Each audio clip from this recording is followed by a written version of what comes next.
अस्सलाम वालेकुम। आज मैं आपको कच्चे आमों का लच्छेदार अचार बनाना सिखाऊंगी।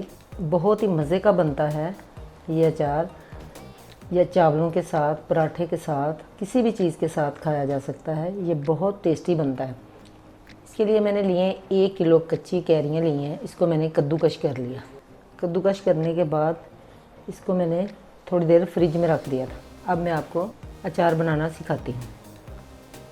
1 किलो आम के लिए मैंने 1 पाव तेल लिया। इसको अच्छी तरह गर्म किया। जब इसके ऊपर झाग आनी शुरू होगी, इसके बबल ख़त्म हो गए, तो मैंने इसे ठंडा कर लिया और इसके अंदर थोड़ी सौंफ और ये मेथरे डालने के बाद अब मैं इसके अंदर ये डाल रही हूँ आम के लच्छे। अब हम इसके अंदर ये 1 बड़ा चम्मच हल्दी, 1 चम्मच सुरख मिर्च पाउडर और 1 बड़ा चम्मच नमक डालेंगे। नमक डालने के बाद हम इसको अच्छी तरह मिक्स करेंगे। 1 चम्मच सौंफ, 1 चम्मच काला ज़ीरा और आधा चम्मच कलौंजी, 1 चम्मच साबुत धनिया और ये थोड़ी सी पीली राई। सौंफ और ज़ीरे को मैं हल्का हल्का फ्राई करके इसको ग्राइंड कर लूँगी।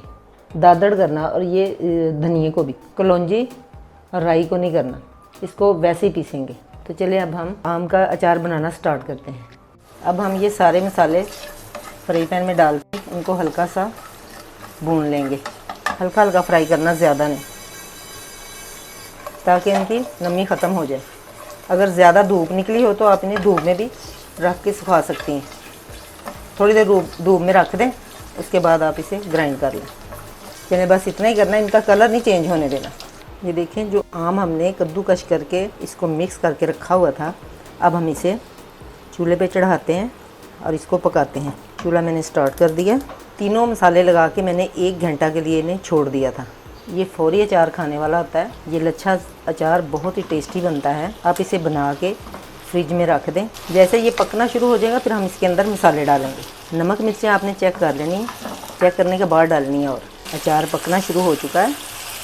अब हम इसके अंदर 1 चम्मच कुटी हुई मिर्चों का डालेंगे और साथ ही ये जो 1 चम्मच ज़ीरा, 1 चम्मच सौंफ, 1 चम्मच सूखा धनिया, इसको मोटा मोटा दादड़ सा कूट के रखा हुआ है, ये भी इसके अंदर डालेंगे।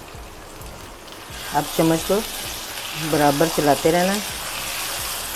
मसालों को अच्छी तरह मिक्स करने के बाद अब हम इसके अंदर ये 1 छोटा चम्मच मोटा मोटा कूटा हुआ लहसुन डालेंगे और ये छोटा चम्मच थोड़ी सी चीनी डालने के बाद अब हम इसे दोबारा अच्छे से मिक्स करते हैं। इसे आप किसी मिट्टी के बर्तन में डाल के रख दें या 8 जार जो होता है उसके अंदर भर के रख दें। काफ़ी देर तक चल सकता है। 3-4 माह तो आसानी से चल जाएगा। अचार हमारा बिल्कुल तैयार हो चुका है। अब मैं इसे ठंडा होने के लिए छोड़ दूँगी, फिर इसे किसी जार में भर के रख दूँगी। तो चूल्हा अब हम बंद करते हैं। थोड़ी देर के लिए चम्मच को चलाते रहना है। चूल्हा बंद करने के बाद जब चूल्हे को बंद कर देना है, तो फिर इसके अंदर ये मोटा कुटा हुआ थोड़ा सा हम अदरक डालेंगे। मोटा मोटा कुटा हुआ डालें, ये देखिए, ताकि इसका जायका जो है वो अचार के अंदर से आए। अगर हम पकते हुए अचार में डालेंगे तो अदरक का जो जायका होता है वो ख़त्म हो जाता है। लीजिए, हमारा अचार बिल्कुल तैयार हो चुका है। आप एक मरतबा ट्राई ज़रूर कीजिए और मुझे फ़ीडबैक दें कि आपको मेरी ये रेसिपी कैसी लगी। तो फिर मिलूँगी एक नई रेसिपी के साथ, एक नए अचार की रेसिपी के साथ। तो दुआओं में याद रखिएगा। अल्लाह हाफिज़।